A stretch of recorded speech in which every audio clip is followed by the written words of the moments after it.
আগামী ২০ জানুয়ারি যুক্তরাষ্ট্রের ৪৭তম প্রেসিডেন্ট হিসেবে শপথ নেবেন ডোনাল্ড ট্রাম্প। এই শপথ অনুষ্ঠানকে বিশ্বমঞ্চ হিসেবে দেখতে চান নবনির্বাচিত এই মার্কিন প্রেসিডেন্ট। ট্রাম্পের নির্বাচনী দলের বরাত দিয়ে তথ্য জানিয়েছে মার্কিন সম্প্রচার মাধ্যম CNN। ২৫০টিরও বেশি ডিজাইন অপশন নিয়ে ওয়ালটন স্মার্ট ফ্রিজ, বোঝে আপনার প্রয়োজন। প্রথাগতভাবে যুক্তরাষ্ট্রের প্রেসিডেন্টের শপথ অনুষ্ঠানে কোনো বিশ্ব নেতাকে আমন্ত্রণ জানানো হয় না, তবে এবার ট্রাম্প এই প্রথা ভেঙেছেন। চীনের প্রেসিডেন্ট শি জিনপিং সহ বিশ্বের বেশ কয়েকটি দেশের নেতাকে ট্রাম্পের শপথ অনুষ্ঠানে আমন্ত্রণ জানানো হয়েছে। চীন সরকার জানিয়েছে তাদের প্রেসিডেন্টের অনুষ্ঠানে উপস্থিত থাকার সম্ভাবনা নেই, তবে ভাইস প্রেসিডেন্ট হান ঝেং বা পররাষ্ট্রমন্ত্রী ওয়াং ইকে যুক্তরাষ্ট্রে পাঠানো হতে পারে।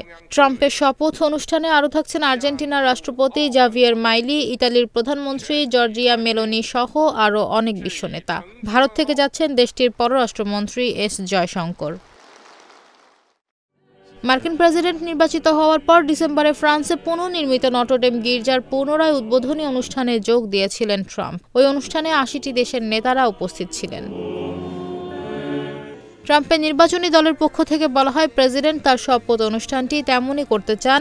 তিনি ওই অনুষ্ঠানকে বিশ্বমঞ্চ বানাতে চান।